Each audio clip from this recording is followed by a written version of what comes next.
So here we go, another episode 196, and I'm super excited about this because simply we have four more, and then we're hitting the 200 mark. So this is very important. Sorry, live directly from the event itself. Today was an amazing event. Actually, I attended three events. Welcome to Dubai World. We have the Dubai Future Innovation Summit, which I was a speaker in, and I think it is one of the events to attend for next year if you're in town. The second one is the AI General Assembly with Dubai Future Foundation, which I'll be speaking tomorrow, and also the Travel Technology Forum, which is amazing things when you see how the world is going. So let's jump to our guest quickly, and then today uh, we follow directly. JB, welcome to DX Talks. Introduce us about yourself. Hi, how's it going? It's great to be here, even remotely in incredibly wet, boring, and COVID-ridden England. Yes, it's just nothing but rain over here. Hence my tan being even more unexplainable. Who am I? I'm Jean Brunel Webb Benjamin. I am the CEO and founder of Cryptotalks, which created the world's first post-quantum encrypted video chat messenger. Why is that important? Well, because if you look at the world around us, it's dominated by messaging platforms owned by pretty much just the same two people, and it uses all the same level of encryption, and their entire business model is focused on making money from exploiting your data. Vox Messenger has zero tracking, zero logging, and is focused on ensuring that you have safe and secure communications. That's why we ended up going through FCA registration and regulation, which is what we're going through at the moment, and started creating Vox Crypto, which is actually the first regulated actual crypto wallet coming to market, I believe. So crypto or encryption over crypto. Yeah, so basically we're talking about encryption in Vox Messenger and cryptocurrency in Vox Crypto. Vox Crypto, of course, being backed by our years of experience and understanding of how people break apps and break wallets and actually use behavioral analytics to find easier ways to gain access to your assets. This is the reason why Vox Crypto has native on-ramping inside of the app, which is facilitated by a Transact, and also has an insane level of security, which is not just provided by our own really cool smart contract, but also by virtue of our partnership with Wallet Guard, which allows you to simulate any transaction before the transaction takes place. This is huge. This basically means that you can actually check if a wallet or a website is a wallet burner, wallet leecher, or some kind of other nefarious device that's going to rip you away from your assets before you actually sign or connect to it. This basically means you have a higher chance of not being scammed. And we've built that all into the Vox Crypto application, which is due for launch in the beginning of November. We would have launched it earlier because the smart contracts are already available and they're already there, ready for everybody to see on Etherscan, available for public audit and review. But we actually decided to redo the contract because we actually found a couple of errors with it, which were, even though classified as really low level, because of our understanding of cybersecurity, we understand that you can cluster low level or very small radius events together to create a bigger form of attack, which can compromise your wallet or technology. Yeah. Very interesting. A lot of info. I don't know, Atay, I see you in the back end. Do you have any question for him? Because I think that's something you pastly worked on, but not in the same aspects, of course. I don't know. You want to jump on board? Just give me a thumbs up or a thumbs down on the camera. All right, sure. That's cool. So no, it's interesting because I remember Tay working also on a wallet. That's why I thought he had something to add on. It's really interesting. Where do they go? Is it a website? Is it offline, online application? You said you're also getting regulated. Where are you getting regulated? And what's the value? Why should we? What part are you regulating? Okay, so we are actually, Cryotech has applied for FCA registration. FCA registration is the Financial Conduct Authority. That is basically the authority, it's kind of like the EU, the UK and EU's equivalency of the SEC in the United States. They regulate. They make sure that if you are registered with them, you're ensuring that there are legal audits, checks and balances in places, and that your company is not being run by people who are solely running the company for the purpose of money laundering or other criminal activity. Is it getting regulated basically means that we can't rug you. We can't rug you without going to jail, literally. I mean, bear in mind, this is the United Kingdom. One of the few things you actually go to jail for is actual monetary fraud. Nothing like really serious, no, not like real crime against humanity, but monetary fraud you'll go to jail for. So you can actually rest assured that we're going to make sure we're not going to rug. We're not going to be scamming our customers. We're not going to be withdrawing funds. Everything we do at Crytech is focused on transparency and accountability. This is the reason why, if you look at our Linktree page, you'll find that all of our end-of-year tax returns and financial records are publicly available as soon as we've done them, because we want people to actually see what we're doing. We have no interest in becoming some kind of nefarious mega corporation that it just exploits your data and gives you nothing back, or just nefarious for the no general point of it.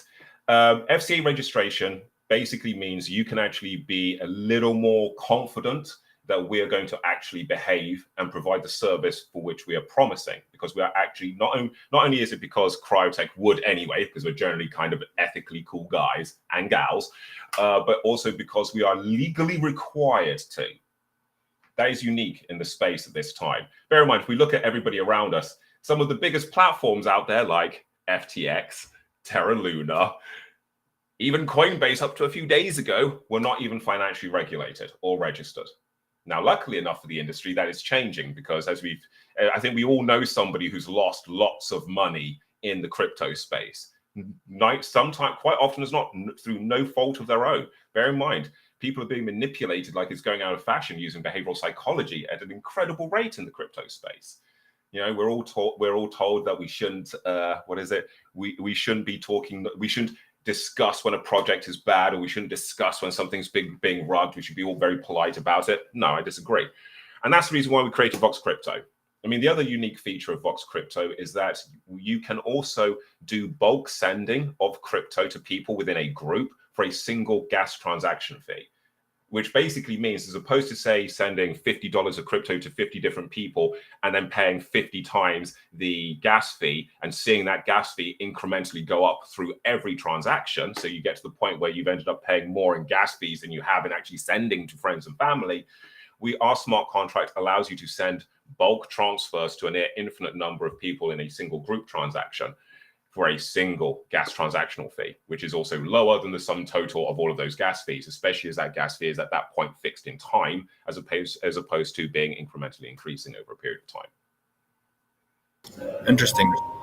Thank you, JB. Thank you for telling us what's the latest things. I don't know if you can share a website for people to join, and then we'll put it in the links and then description later on. And then, of course, everybody should go out and check out vox-crypto.app. You can also search for us just by typing in Vox Crypto into the Google search bar, and you can also find us on Twitter. You can also find us just as easily by typing in Cryotech into the Google search bar, or JB Benjamin. Yes, my name. So unique, nobody else has it, so you ain't confusing this with anybody else. It's the only one on Google. Both of us are in the same criteria. I think Tay also has a unique name and a family name. Anyway, thank you. Have a good one. We'll see you soon. All the best, man. Thank you very much. It was great to be here. Take it easy. Bye-bye. That's it. New innovation every day happening. I think this is a cooler of a cool gadget, would say. But if you want to protect your wallet, if you want to protect your investment, I think this is one of the things that you have to jump on. It's interesting. 1 minute and we'll be back.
So here we are. Just shared the link tree and the website, and let's continue. Let me join Tay. Tay, welcome to the platform. How are things your side? تحياتي لك رودي. Good afternoon, everyone watching from around the world. It is week 40 and week 41. Week 41 has been surprising on many ends, whether it's the war in the Middle East or the Sam Bankman-Fried court case, with today one of the key witnesses taking the stage or taking the stand to point fingers on basically what went wrong with FTX. Um, it is a, I mean, we can we cannot not to talk about the elephant in the room, the war in the Middle East, and and everything around it. So we're gonna talk about that as well today. Most importantly, we have a normal schedule. We always start with the Glassnode. Most important points that we picked for this week was mainly for week 41: low liquidities on exchanges, low liquidities on DeFi models. Um, we are continuing to see a illiquid market. Um, Glassnode was formulating a new formula or a new structure to study when can we enter in an alt season. There is a lot of dormant coins in the market, mainly the, as we said, the off-chain activity, the exchange activity also is remaining significantly quiet if we are looking at the perspectives of volume, profit and loss, and there's no really interaction among exchanges. Week 40, week 41 carry the similar sentiment. There's still some neutrality to fear switching sides. Analysts are looking at a $26,000 support level, 26,800 between those ranges. Still, everything is on the table. The momentum now can take a total different shift as we are going and entering towards end of the year, particularly from the compliance and the regulatory reason. What happened in Palestine is taking the Middle East to a forefront of using cryptocurrencies, and this time similar to how it was used in Ukraine in the times of war. But the main question is, how did this happen? Not a lot of news outlets were able to talk about it, and this is how we're gonna open our news for this week. For week 41, we're opening with how did this money went to Gaza in order.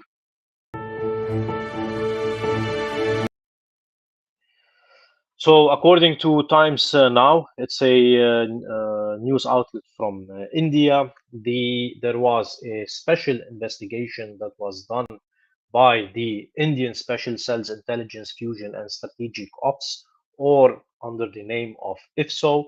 The IFSO unit, they ran a match on certain wallets that had stolen cryptocurrencies originating from Delhi, and those cryptocurrencies belong to basically Indian businessmen and Indian project owners who were hacked or who were uh, uh, basically seized illegally from those people.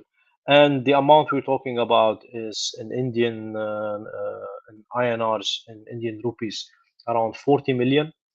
In dollar value, it is more approximately between 550 to $600,000. And it seemed that during the investigations that for a period of time between 2022 till 2023, and including 2021 as well, that there were many incidents where hacks have been traced down to certain individuals that were operating from Gaza, and even those individuals were named in this report. How did the Israeli intelligence come to this information? It came through a data exchange between India and Israel at a point in time. Uh, it is now being uncovered, and there is, according as well to Wall Street Journal, between the periods of 2022 to 2023, more or less around $50 million per year that has been funneled into Gaza. This is a very important and uh, I don't want to say it's historic, but it leaves a milestone in the crypto life or the crypto afterlife from this moment on, because the use of cryptocurrencies with the Ukraine war went somehow unnoticed, but and was supported by the Western politics and the Western regulatory space of cryptocurrencies, whether we're talking about Netherlands, Ukraine itself, United States, Britain, France, and all major countries that contributed, and they were advertised on Twitter to support and fund those wallets. The same tactic today that was used in funding the war in Gaza is taking a total different perspective, combined with who is taking stand today in court in one of America's largest corporate mishaps and largest corporate fraud structures, FTX. The timing of those two events, perhaps it is the luck or the charm for the regulator today to prove a point that cryptocurrencies are not a force of good nature. They have to be rooted out from the financial system. This is why we enter now in the second piece of news, and we're going to wrap up on this. At the same time we were witnessing the Gaza war, there was another type of war being opened in the United States, and this is between the co-founders of FTX, where they meet for the first time in court to take on the stand and witness against each other and pointing fingers on who to blame. It seemed that everyone is having a consensus on blaming Sam Bankman-Fried for all the mishaps that happened in FTX, and I'm using the word mishap very lightly here because there was fraud, there was a crime committed.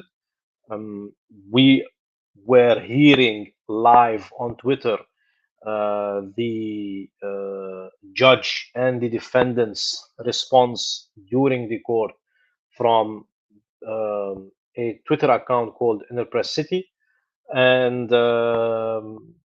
the number of um, the numbers themselves, 20 million, 30 million, 200 million, they were spoken of as if it's a credit card transaction or an ice cream transaction. That, yeah, we misplaced $20 million, we gave a loan of $200 million. The sheer amount of money that was splashed everywhere uh, puts a huge question mark on the regulator itself as well. How did you let this happen? How did you let $10 million reach Joe Biden's presidential campaign without being noticed, without putting a question mark on it?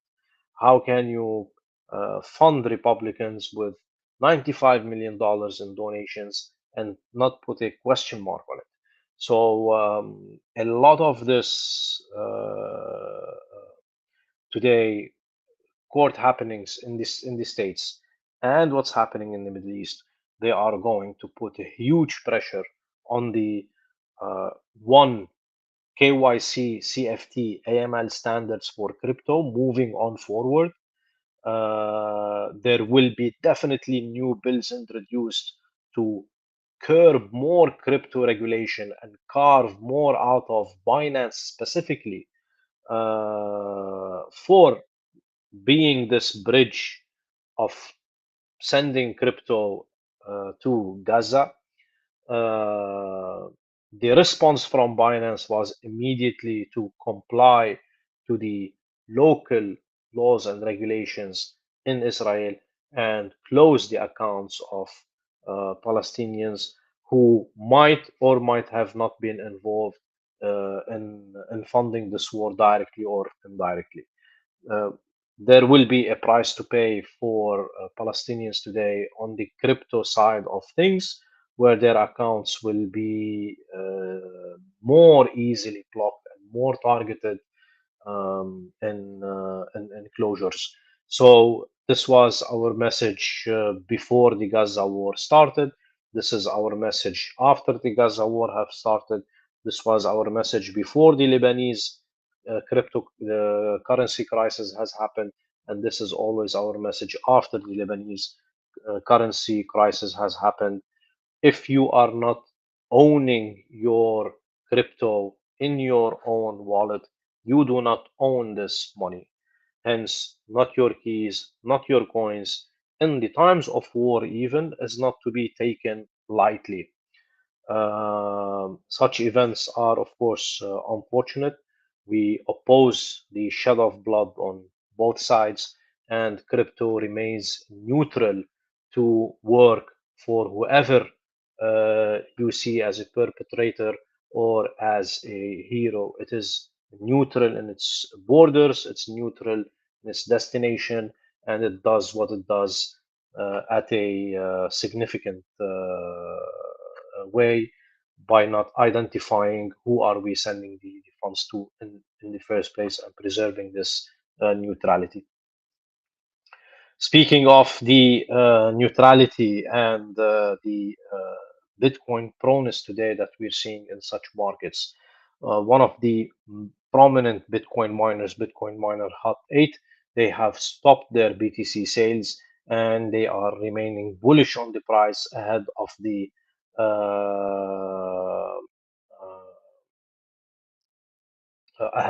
halving. The halving is becoming a very psychological influence for traders, for hodlers, for people also that are for the first time entering into crypto and getting their Bitcoin interaction for the first time, getting the Bitcoin experience for the first time. Everyone today is looking at this halving. April 2024, the halving is going to happen. It's set in stone. Nobody can change this. A change into the monetary and fiscal policies of Bitcoin that are embedded in the code, and no third parties can change. Um, Bitcoin miner Hut 8 in September, they produced 111 Bitcoin, and they didn't have any sales to fund its operation as it's preparing for the next halving. So as of today, the miner, they hold up almost 10,000 Bitcoins, 9,366 Bitcoins, Hut 8 they hold, and they're considered to be one of the largest companies with huge assets reserves despite the price launches. So as we are approaching the halving, more and more scarcity, more and more pressure is coming on finding the last block. Remember, after April 2024, we are changing, we are shifting from a 6.25 Bitcoin per average 10-minute per block into a 3.125 BTC per average 10-minute per block. This means on an average of 10 minutes after April 2024, every 10 minutes we are almost putting just 3 Bitcoins in the market. And we know we have 5 billion smartphones on Earth. We have hence at least a billion user in the crypto markets from now till 2030. And in those period of time, we're gonna see two halvings from now till 2030. So from now to 2030, an average of 10 minutes, we're gonna see one Bitcoin per block by 2030, which is the second halving. All these dynamics are slowly trickling down into the OTC markets. It's getting more and more difficult to get OTC deals where large amounts of Bitcoin can be sourced. Imagine a miner like Hut 8 owning 10,000 Bitcoins today compared to a miner owning those 10,000 Bitcoins at, let's say, 10 years ago. The huge scale and value is what Hut 8 is going to um, put a bet on, and I'm sure they're not going to liquidate at any time soon. One of the big players, not in the crypto world today, like Hot 8, we're looking at the equivalent of I wouldn't say Hot 8 is the equivalent of JP Morgan in the traditional finance, but it is one of those big respected brands that we look at. JP Morgan is starting their tokenization platform, and BlackRock may be a key client to this. Now, remember, if we are hyping over ETFs that are imminent and definite to happen, imagine what tokenization of real assets could do. Imagine what tokenization of assets that, for example, are owned by BlackRock could induce new liquidity and create new liquid markets that are backed by tokens and basically value moving over blockchains. So this is an in-house blockchain-based tokenization application. It's called the Tokenized Collateral Network, or TCN, and it was debuted on Bloomberg on actually today. So they are going to settle their first trade for asset management with the giant BlackRock. Um, Again, if we want to rank the possibility of an ETF happening versus a tokenization of a real world assets, I would definitely say an ETF is much more comprehensive to happen on the short term regarding looking at the amount of infrastructure and regulation that is needed for real world tokenization, for real world assets to get tokenized. That's why, in my personal opinion, I stay bullish on the Bitcoin ETFs happening in 2024 more than a BlackRock real world asset case. Speaking of bullishness, the last piece of the news we have from the block today, Ether could reach $8,000 by end of 2026. This is not a tweet from an ETH degen.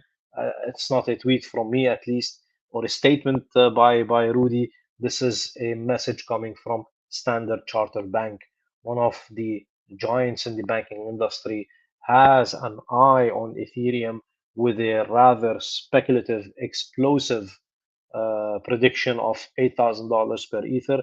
I think the Ether lovers would cheer for such a prediction to happen. Yet, how viable is this? Yeah, we put a question mark on it. The competition around Ethereum is big. Solana is there. The roll-ups of Ethereum are there. Ethereum itself has been lately as well seeing the de-stress of liquidity in markets. Many times, certain DeFi protocols were tested for their solidity and for their resilience in terms of a liquidity crunch. Yet in crypto, everything is possible, and if Ether or Ethereum is able to support still its dominance in the next bull run, then definitely we're gonna see a new all-time high for Ether. But if Ether is at 8,000, what would Bitcoin be at? This was our news for week 41, and we go back to you, Rudy.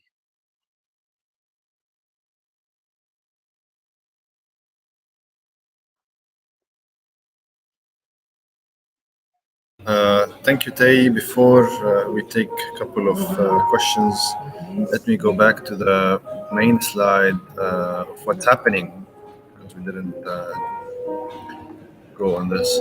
Uh, so part of the fraud that we usually work on every week, now we have a new solution similar to JB to add a layer of security.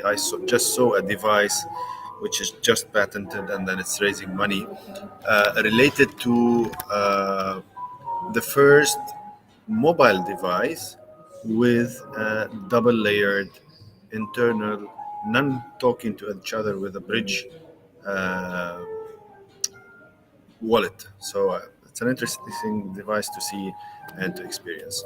We have one of our partners who is joining Jitex, and by the way, we are also joining Jitex next week. Be there starting this Sunday, the Future Blockchain Summit, Jitex, and many other summits that are happening, FinTech Surge, and the others. So here they are. And I'll be in Saudi next week on the 18th and 19th. The event is happening on the 19th. So if you are in Saudi and you're interested in Web3 event, this is one of the first Web3 events happening in Saudi, government backed. So this is very important. I'm gonna skip a couple of messages. I'll be tomorrow also in the Dubai Future Foundation talking about the generative AI and realizing the potential of generative AI. It's an interesting forum that is happening throughout the last 2 days. Sorry about the sound in the background, but we'll try to finalize as soon as possible. So join us and don't forget our main event, which is Women in AI, Blockchain, and FinTech. Don't forget to nominate those leading women that are in the space. So, with that, let me end quickly, go to our questions, and then check if there are any. Bob has a comment: failure of FTX is not only governance and management failure, it is regulatories or regulators. Do you have any update or any take on this? Sorry, Rudy, I didn't hear you. Can you repeat? Yes, the failure of FTX is not only governance and management, it's also True, true, regulators. true, true. And JB as well had a response on it. He said, absolutely, just like with the Wolf of Wall Street, the SEC have known for ages this was a problem, but it suited them to ignore it. I agree with JB and I agree with Bob. This is a regulatorily fail in the first place before anything else, because Sam was in direct relation with the regulator. This was an American brand sponsoring Super Bowl with big names in the US financial circles backing him up, praising his work and his level of geniusness in arbitraging between Japan and US and the price of Bitcoin. Um yeah, I don't see how this is not a regulatory fail before any time and before blaming anyone else, even before blaming as Sam himself.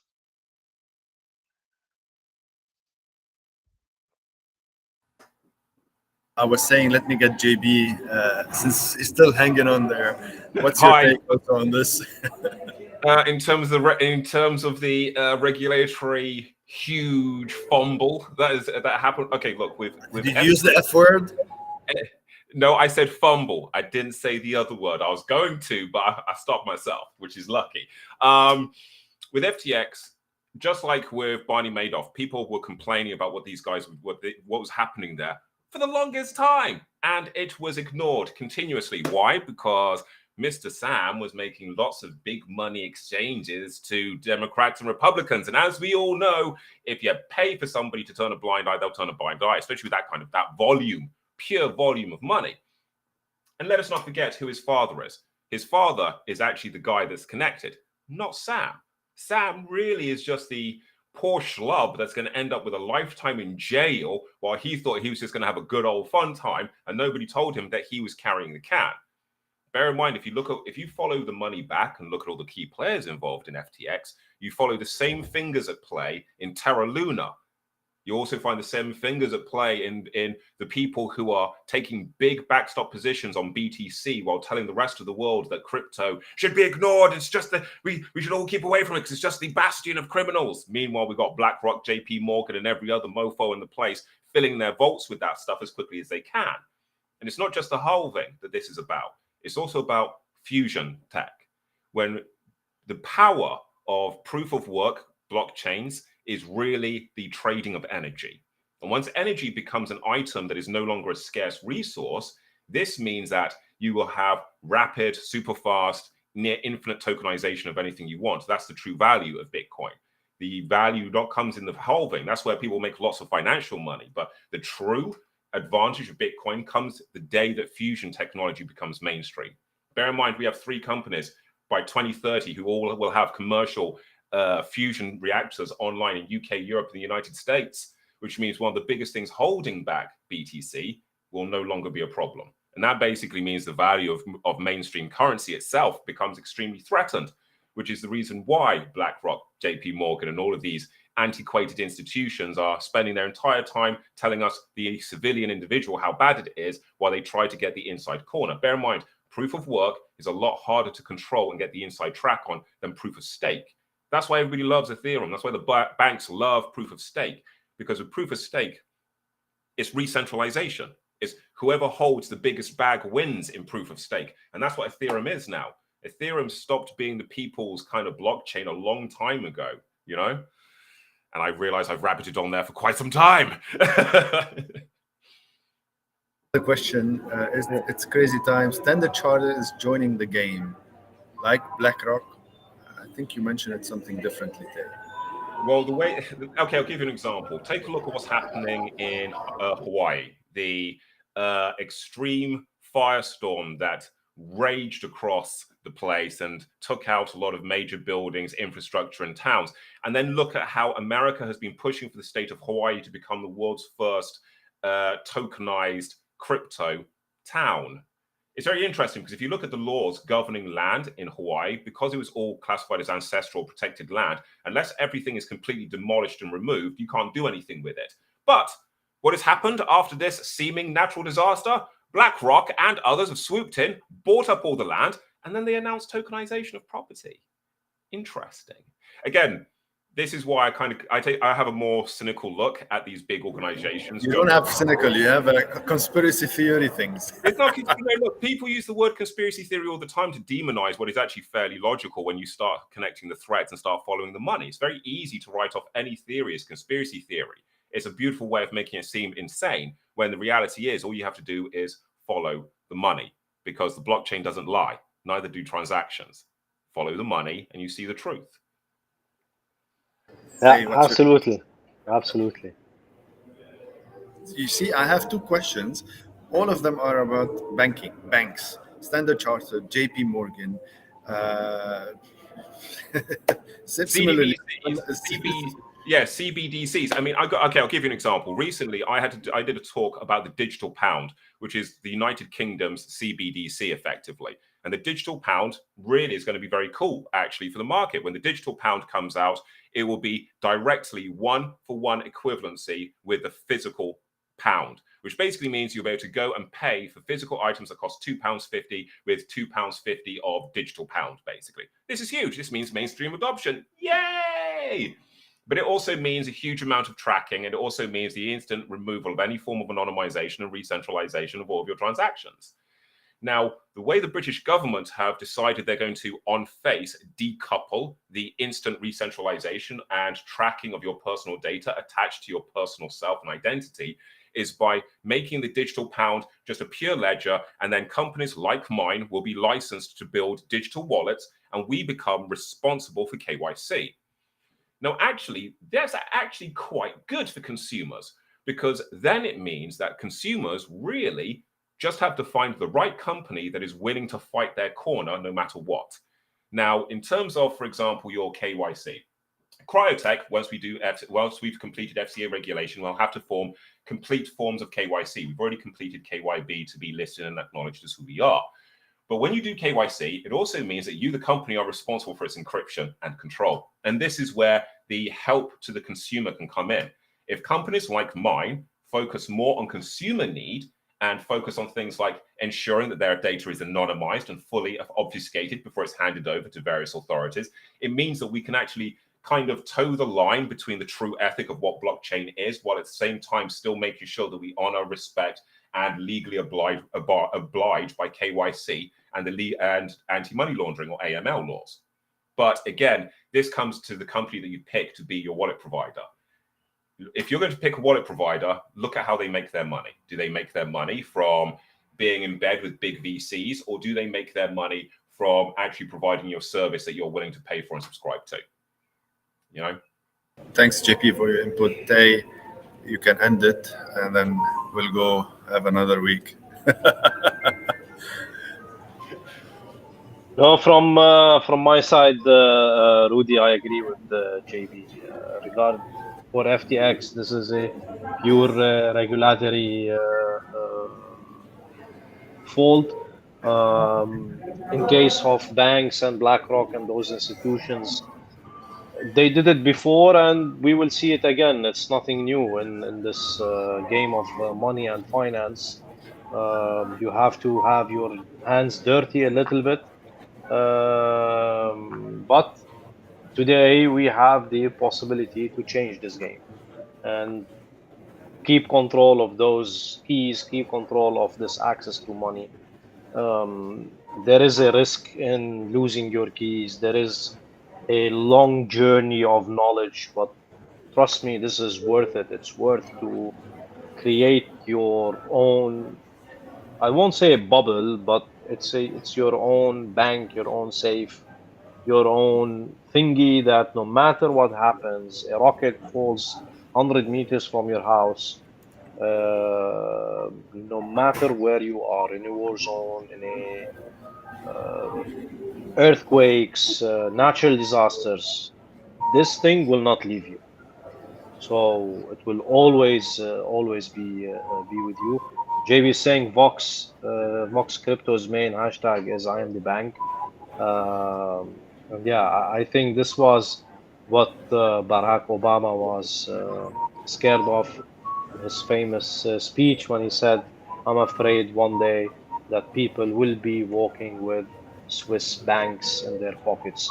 He didn't say a JP Morgan account, or he didn't say a Citibank account. It's easier for him to reference a local American product and take this pride in American industry, but he couldn't, because he understood that Bitcoin does not represent anything in what this new finance is showing us. It represents perhaps more of a neutral and a safe and a solid way of doing business, how the Swiss banking system is. With this, Rudy, I want to thank you. JP, it's a pleasure to meet Likewise. you. I'm your neighbor in the Netherlands. Hopefully, we'll see each other in person. And Rudy, until next week. Cheers. See you next week. Thank Thank you, you very much. JP. Thank you, Great Tay. people. Have a good one.